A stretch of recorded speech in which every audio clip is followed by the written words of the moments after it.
Oui, alors en effet, on va parler sécurité, enfin si on veut en tout cas. Donc vous n'êtes pas sans savoir que l'Assemblée nationale a voté la loi qui fait entrer plusieurs principes de l'état d'urgence dans le droit commun et pourtant, on peut dire que c'est très loin de faire l'unanimité. Plusieurs ONG, des experts de l'ONU la jugent carrément liberticide. Le défenseur des droits, Jacques Toubon, en parle comme d'une pilule empoisonnée, c'est ses mots.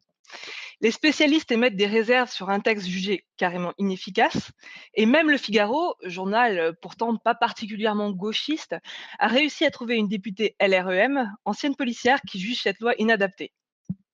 Alors pourquoi cette loi? L'objectif affiché est de mettre fin à l'état d'urgence. Ok, jusque-là, très bien, me direz-vous. Et donc, pour pouvoir faire ça, le gouvernement a décidé d'inscrire tout un tas de mesures, auparavant considérées comme relevant de l'exception, directement dans le droit commun. Donc, pour ainsi dire, cette loi prétend sortir de l'état d'urgence, mais sans vraiment le quitter. On se souvient comment, quelques mois après la déclaration d'état d'urgence, le gouvernement d'Hollande avait utilisé ce dernier pour assigner à résidence des militants écologistes pendant la COP 21. Eh bien, avec cette nouvelle loi, même en dehors de l'état d'urgence, l'autorité administrative pourra également restreindre la libre circulation des gens suspectés de menacer la sécurité de l'État et d'être en relation habituelle avec des gens suspectés d'être terroristes. C'est vraiment très large. À l'heure des réseaux sociaux, que signifie exactement une relation habituelle? Alors certes, ce nouveau genre d'assignation à résidence est légèrement plus souple que précédemment, le préfet ne pouvant pas imposer un périmètre inférieur à la commune, mais tout ça pourra se faire sans aucune intervention du pouvoir judiciaire. Ces mesures sont appelées périmètres de protection, dans une novlangue qui, on le verra, parsème toute la loi, mais ont toujours pour effet d'entraver concrètement la liberté de circulation, de faciliter la surveillance de personnes contre lesquelles, là encore, aucune procédure judiciaire n'a pourtant été ouverte, et surtout la possibilité d'expulser de l'espace public une personne qui refuserait de s'y soumettre. L'autre point dont on a beaucoup parlé, c'est les perquisitions administratives. Enfin, pardon, pour cacher la violence de ce mot, elles ont été renommées en visite et saisie. Oui, encore cette manipulation habile du vocabulaire, comme si on voulait oublier qu'il s'agit bien d'une violation de l'intimité du domicile opérée par des forces policières. En somme, cette loi, et même les mots choisis pour la rédiger, semblent vouloir nous habituer à une sorte de violence ordinaire. Et cela, même si ces visites gardent pour objectif principal l'accumulation de données informatiques et d'éléments à charge, alors qu'aucune procédure judiciaire n'a été lancée. Après tout, les ordonnances pour la loi travail avaient bien été nommées mesures pour le renforcement du dialogue social. Bien. Mais certains nous diront sans doute qu'il faut bien lutter contre le terrorisme. Nous pourrions leur opposer que la focalisation sur l'état d'urgence, bien qu'étant un dispositif peu efficace en réalité, éclipse les moyens juridiques qui existent déjà dans le droit pénal antiterroriste. Le travail invisible et de long terme des services de renseignement, de police judiciaire et des magistrats notamment.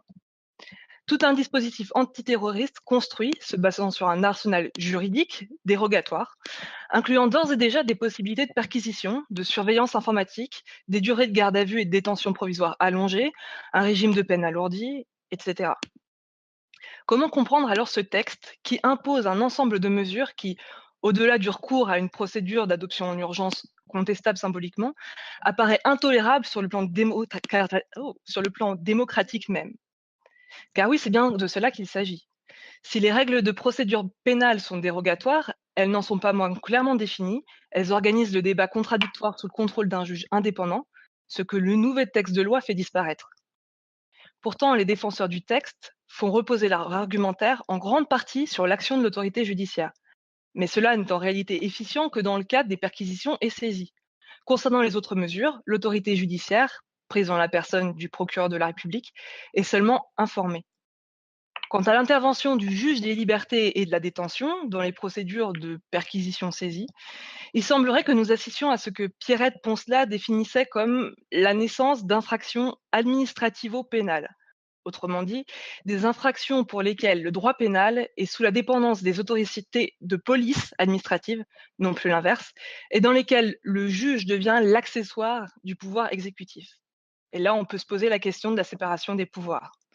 C'est en tout cas dans ce sens-là que le syndicat de la magistrature a émis un ensemble de critiques contre ce texte, appelant finalement à son retrait pur et simple.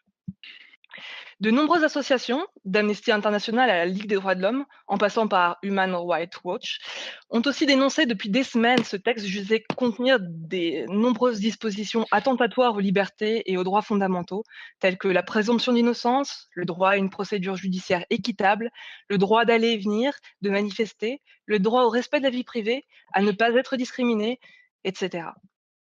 Mais ces associations militantes, bien que sérieuses, ont de plus été rejointes par la Commission nationale consultative des droits de l'homme et pour la première fois de son histoire concernant la France, par l'Organisation des Nations Unies.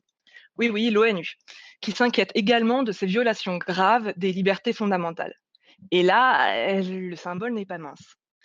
On pourra aussi peut-être oser la comparaison avec Céleste et ses 20 millions de caméras pointées désormais sur la population chinoise, censées assurer leur sécurité, ou bien des missions de surveillance à grande échelle, ça dépend des interprétations.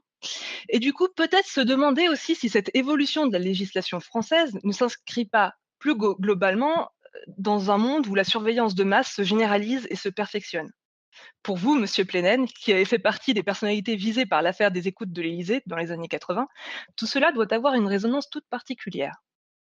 Bon, et quand bien même, en admettant que ce soit bien pour notre sécurité, après avoir assisté à des images impressionnantes de répression policière venues de Catalogne la semaine dernière, qui ont pu rappeler à certains la répression de la première loi travail, toute proportion gardée, et avec un texte de loi dont le chapitre 8 est sobrement intitulé, je cite, Mesures individuelles de contrôle administratif et de surveillance, jusqu'où va-t-on aller? Vers un État policier?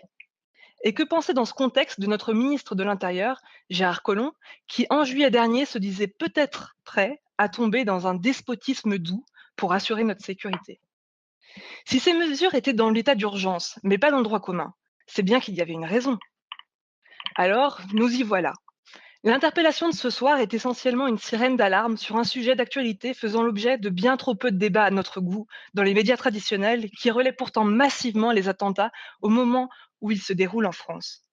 Car il nous semble que le débat politique, pour le peu qu'on ait pu en avoir écho entre deux billets sur les postures caricaturales des uns et des autres, a été marqué par une absence criante de débat de fond sur une réelle mise en question des capacités de cette loi à répondre à ses objectifs, à savoir lutter contre le terrorisme hors état d'urgence, et rester axé sur des détails techniques venant faire paravent à une réflexion globale, symptôme s'il en est de la politique de réaction à laquelle nous ne sommes malheureusement que trop habitués.